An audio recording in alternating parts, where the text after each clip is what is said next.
Let's get my horses back into shape. Okay, so here I am with Atlas, and here what I'm doing is, so Bullet bosses around Atlas. So what I was doing is I'm pushing Bullet out of our space because Atlas is going to panic and listen to Bullet more than he listens to me. And I messed up and I didn't mess up, but I put grain on the ground right here. That's why Bullet's really hanging around at first. I should have moved the camera and adjusted in that way. So start with flexion. Atlas is a fantastic horse and he has a lot to give and he's quite sensitive. He just is unsure.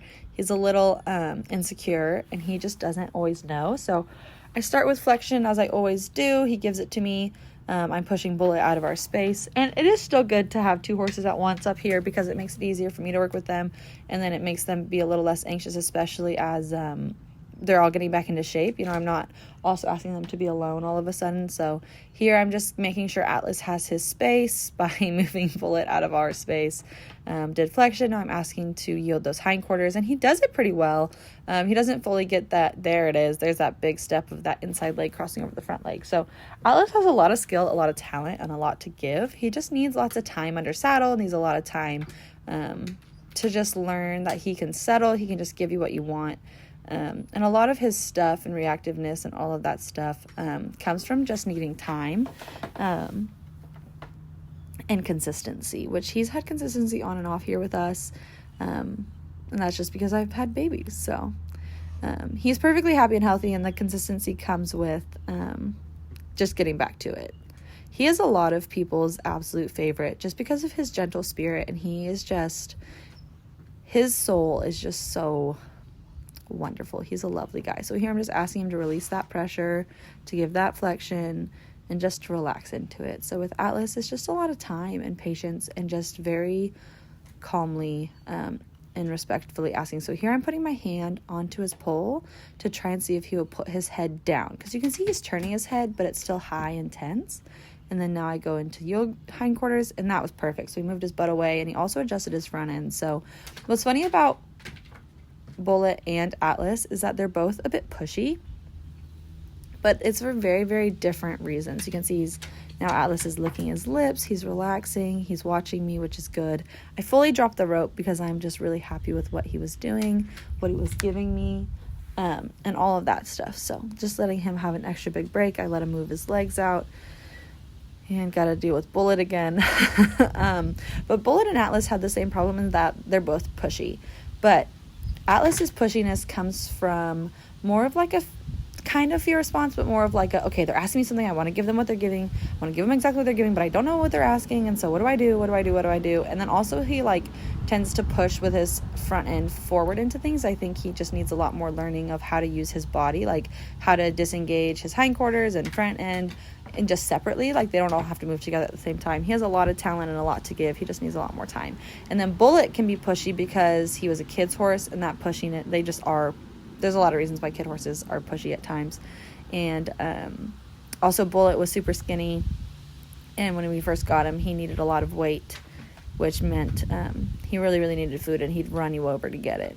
We've got better with both of them. It's funny just because they're both pushy, but for very different reasons. So here I asked him to move both directions and then turn and stop, and now I'm asking him to just stop and look at me.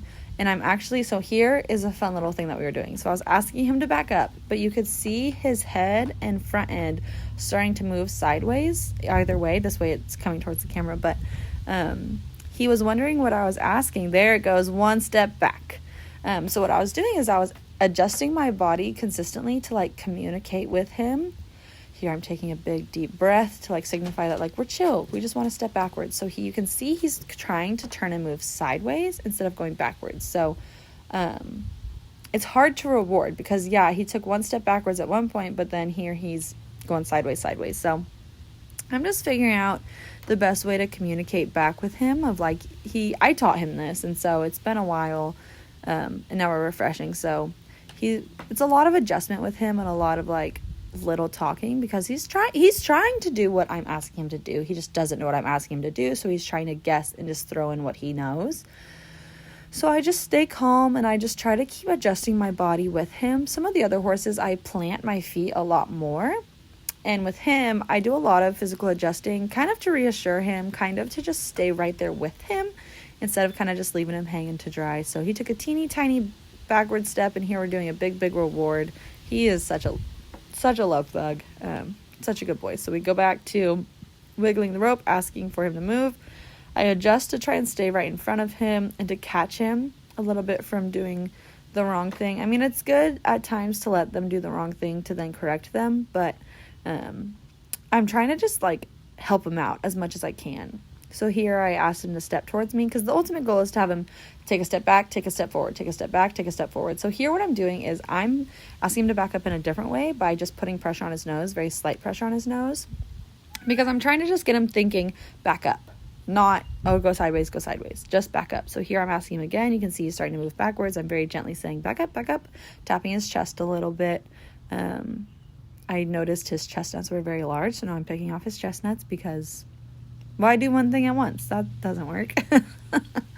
I'm a lot more scatterbrained as a mom than I ever was before having children, and so I think that's, sleep deprivation and all that stuff. Picking off their chestnuts does not hurt them whatsoever, so that's what I got distracted, give him a little break doing. So now we're back. I step up in front of him, I pick up my shoulders, take a deep breath, and I start asking him to back up. So I start light, I give him lots of time and space. You can see his nose was turning, but he kind of gave that step back, and he gave that step back, but he's still turning his nose. So ideally he just stays like straight on with me and just goes backwards and forwards, just straight back.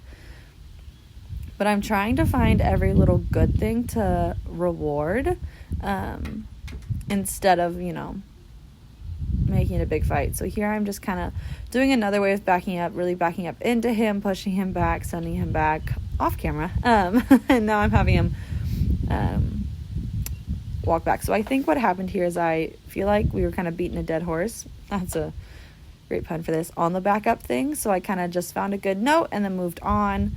And this was just getting us back into shape, getting us seeing where we're all at. And so mental note, we need to work on that backing up. So I point the direction I want him to go and he starts going the wrong direction. So I just stay in the right spot where I am, and I just flip that rope to kind of catch that shoulder, not at him, but more of like in the space of where he's intending to go. So I point. He says, oh, what do you want? What do you want? What do you want? I point. I very gently kind of flash my rope, and he immediately starts, once he gets it, he like puts his head down. He's calm, all this stuff. He just is sensitive in the fact that he just really wants to give you what you want, but he's just insecure in what that is. And so he just needs a lot of time to get his body, learning how to use his body in really like the fancy ways that I know he can. And just knowing that when I do XYZ, you give me XYZ. When I do ABC, you give me XYZ. So I give him a little break, and now we're going back to backing up. And you can see here, he barely turned his head, and he took that teeny tiny step back. So there he did the same. So I'm being very subtle because he's giving me very subtle things. So it's good sometimes to just mix up what you're doing with something else. His head wasn't straight on, but all he did was take a teeny tiny step back instead of trying to go sideways. And so I did a big reward for that. And so then I let him move his feet. And now we're backing up again. I kind of am blocking it all, but you can kind of see my hand wiggle. He starts to try and go sideways again. So it's just that consistency and just getting him to understand what cues mean, instead of just reactively going for what he thinks it is. And that's okay. That's just time. I don't think, if I remember correctly, he knew how to lunge, and he was fine with lunging when I first got him, but he didn't know flexion and backing up and these other things. So I'm the one who taught him that. And it's just been, like I said, we're getting back into shape after a long break. So we're just coming back to it. I assume the next time I do a groundwork session with him, it'll be like similar in the sense of what I'm asking, but it'll go better in the sense of like him very quickly giving me what I'm asking because he's learning. He also, so I let him walk, and now we're back to lunging, and not just moving hindquarters, but actually lunging. And his thing is that those front shoulders, he will just plow through you with those shoulders. And so he just needs to learn that he can just step his shoulders out from you. His answer to everything should not be to run into the human. So here he's just going and stopping because that's what we were doing earlier. That's what he thinks I want. So I'm just very calmly telling him, keep going. He just needs some groundwork love, and that is okay. We're not, I think when I got him, when I first got him, this was a lot more high stress of a situation because he is sensitive and he wants to give you what you want, but he doesn't know what you want. So this is a lot better than when we first got him. The questioning is intermixed with like good successes, which is nice. So he just needs more time doing it, practicing it. And the good news for him, oh, look at that. He's so bouncy. He has so many skills. He is wonderful. My filming skills are not wonderful, but he just needs that time. He's a pretty boy. He's wonderful. He's got a lot to give, but he's got a lot to remember and learn. So I point, I reinforce. He tries to go the wrong way, and then he's like, oh, that's what she means. I'll just go this way. What was I saying? Oh, the benefit of him. So he is sensitive. Some horses, if their groundwork isn't on point, then whenever you hop on them, their riding is also just like psycho. Not psycho like they're going crazy, but like just not great, not very put together. The benefit of Atlas is that like his groundwork doesn't always, I mean, it does, for every horse, their groundwork is of, oh, hello, look at this random picture while I talk. His groundwork, all horses' groundwork and under saddle is connected. And sometimes if you're having problems under saddle, it's good to just get on the ground and do groundwork refreshing. But with Atlas, some of my horses, if their groundwork is just like not great, you get on the saddle and they're still a little like, okay, what's happening? With Atlas, there's the groundwork thing and then there's the riding thing. Like they're a little more disconnected, which is good in the sense of like, I know I could get on him and have a decent ride, He's not going to give me, had to stop and pet my cat, of course. She's like, okay, we're done. So now we're going to end with love.